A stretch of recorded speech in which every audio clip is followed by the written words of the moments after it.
শুভ সকাল আমার প্রিয় বন্ধুরা। নদিয়া জেলার ছোট্ট একটা গ্রাম থেকে আমি রূপা, আর আমার ব্লগ চ্যানেলে তোমাদের অনেক অনেক স্বাগত আর অনেক অনেক ভালোবাসা। তোমরা যে যেখান থেকে আমার এই ব্লগটা দেখছো, আশা করি তোমরা প্রত্যেককেই খুব ভালো আছো, সুস্থ আছো। আমরাও কিন্তু খুব ভালো আছি। তো সকালবেলা ঘুম থেকে উঠে সকালের বাসি কাজ করে নিচ্ছি, তোমাদেরকে সঙ্গে নিয়ে সাথে নিয়ে। তোমরা ভিডিওটা দেখতে থাকো, আশা করি অবশ্যই তোমাদের ভালো লাগবে। আর হ্যাঁ বন্ধুরা, তোমাদের কাছে একটাই রিকোয়েস্ট, প্লিজ তোমরা ভিডিওটা স্কিপ না করে দেখবে।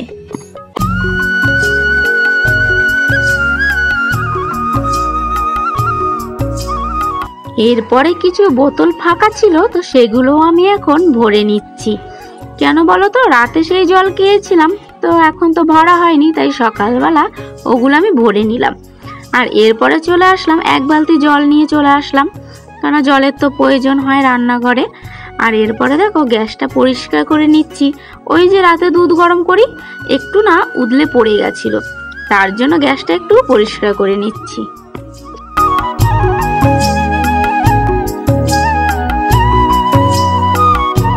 এরপরে আমি ঘরটা ঝাড় দিয়ে নিয়েছিলাম। তারপরে দেখো ঘরের ভেতরটা কিন্তু আগে আমি মুছে নিয়েছি। কেন বলো তো, সেটা তোমাদের সাথে না আর শেয়ার করতে পারিনি। ওই যে ঘরের ভেতরে একটু জায়গা কম, খাটটাতেই না পুরো ঘরটা জুড়ে আছে, তার জন্য অন্ধকার ঘরের ভেতরে। আর ঘরের পেছনে কি বলো তো, অনেকগুলো না গাছপালা আছে, তার জন্য ঘরের মধ্যে না সেরকম আলোই ঢোকে না, তার জন্য তোমাদের সাথে সেটা শেয়ার করলাম না। তাই বাইরেরটুকু মুছছি, তো এটাই তোমাদের সাথে শেয়ার করলাম।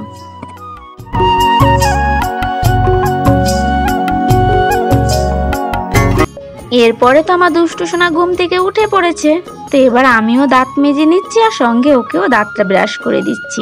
কেন বলো তো, বাচ্চারা তো আমাদের বড়দের দেখে দেখেই সমস্ত কাজ শেখে, তার জন্য না দাঁত ব্রাশটা আমি রেখে দিয়েছি, যে দুষ্টু ঘুম থেকে উঠবে তারপর একসঙ্গে দুজনে দাঁত ব্রাশ করে নেব।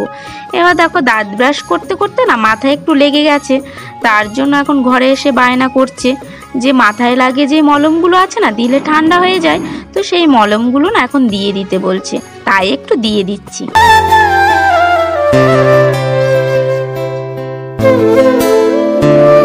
এরপরে দেখো দুষ্টু সোনাকে দুধ খাইয়ে দিচ্ছি, কিন্তু কিছুতেই না খেতে চাইছে না। সব সময়তে যতবার খাওয়াবো ততবারই সে একই বাহানা, কিন্তু খেতে খেতে একটা বায়না ধরেছে। ওই যে ফোন দেখে দেখে এখনকার বাচ্চাদের অভ্যাস, ফোন ছাড়া খেতে পারে না। তো ফোন দেখে দেখে খাওয়াচ্ছিলাম, তো একটা বাচ্চা খেলা করছিল নৌকো নিয়ে, তো সেই বায়না ধরেছে এখন নৌকো নেবে। তার জন্যই সকালবেলা সমস্ত কাজ ফেলে রেখে আগে সেই নৌকো বানাতে লাগলাম।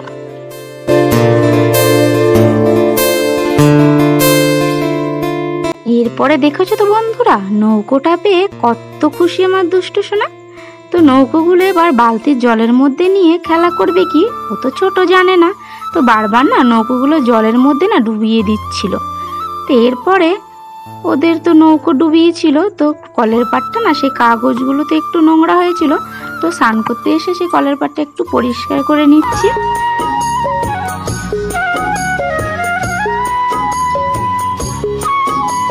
এরপরে স্নান টান করে নিয়ে তো কিছু জামা কাপড় তো কেচেছিলাম, তো জানোই তো ছোট বাচ্চা থাকলে প্রতিদিন না জামা কাপড় কাচতে হয়, তো সেই জামা কাপড়গুলো কেচে ছাদে মেলে দিয়ে এসেছিলাম, তো সেটা না তোমাদের সাথে আর শেয়ার করতে পারিনি।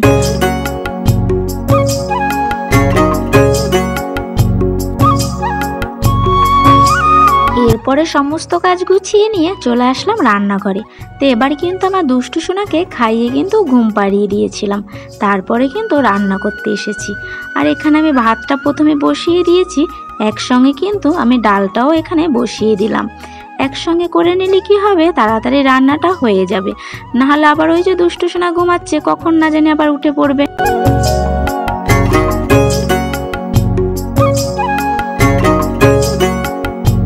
এরপরে রান্না বান্না শেষ করে তারপর দেখো যে জামা কাপড়গুলো মেলেছিলাম, সেগুলো তো অনেকটাই শুকিয়ে গেছে, যেহেতু অনেকটা রোদ ছিল, তো সেগুলো তো আমি গুছিয়ে ঘরে নিয়ে চলে আসলাম।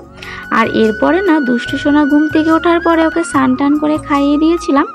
আর তারপর না দুপুরবেলা একটু বিশ্রাম করেছিলাম।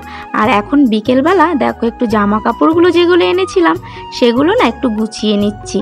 আর অনেকটাই তো জামা কাপড় ছিল যে ছাদে আগের দিন কি বলো তো সেই বৃষ্টি হয়েছিল, তখন না সেই জামা কাপড়গুলো তো ভালোভাবে শুকায়নি, তো সেগুলো না একটু মেলে দিয়েছিলাম আর সঙ্গে সেগুলোকে একসঙ্গে আমি গুছিয়ে নিচ্ছি।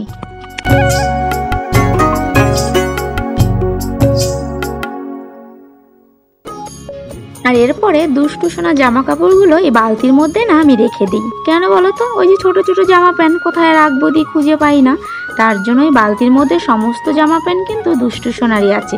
আর এখানে ও যে কাপড়গুলো পেতে ওকে রাতে শোয়াই, আর সেগুলো আমি গামলার মধ্যে ভাঁজ করে রেখে দিয়েছি।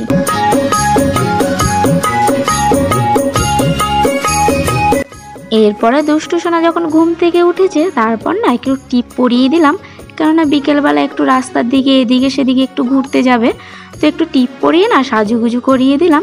তারপরে দেখো একটু ঘরে মৌসুমি লেবু ছিল, তো সেটাই না একটু কেটে দিলাম, কেন লেবুগুলো না অনেক দিন হয়ে গেছে জানো তো, সেই থেকে আর খাওয়াই হয় না। হয়তো বা কখনো দুধ খাওয়াই, তারপরে খাওয়ালে তো অ্যাসিড হয়ে যাবে, তো সেই কারণে না খাওয়ানোই হয় না।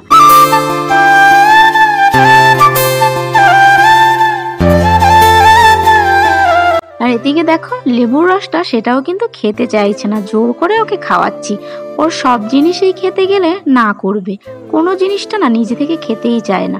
আর এদিকে দেখো খাইয়ে দিয়েছি, একটু খেলা করছিল। আর যেমনি সন্ধে হয়েছে অমনি না ওর দুধ আনার কথা মনে পড়ে গেছে। ওই যে প্রতিদিন দিদি যায় কোটো নিয়ে দুধ আনতে, আর ও এবার ছুটলো কোটো নিয়ে দুধ আনতে। এসেছে, কি করবে গাড়ি, কি করবে? উমা লাগলো তো মাথায়, উহ গাড়ি চালাবে? রেখে দাও, পরে যাবো, এখনো সন্ধে হোক তারপরে দুধ আনতে যাবো। রেখে দাও, রেখে দিয়ে এসো, যাও, পরে যাবো, দিদি যাবে না হলে আমি যাবো, গিয়ে নিয়ে আসবো।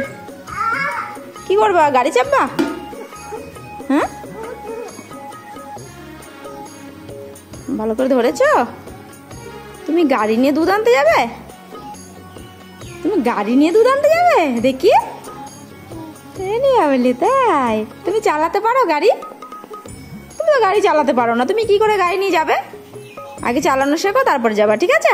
চলো চলো, নামো নামো, আসো আসো আসো আসো, নামবে না?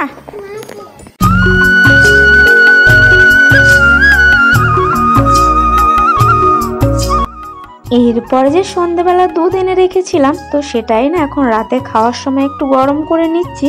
আর সেই সাথে না দুষ্টু সোনার খাবারটাও আমি রেডি করে নিচ্ছি, যেহেতু অনেকটাই রাত হয়ে গেছে। তো এবার আমরা খেয়ে দিয়ে কিন্তু শুয়ে পড়বো।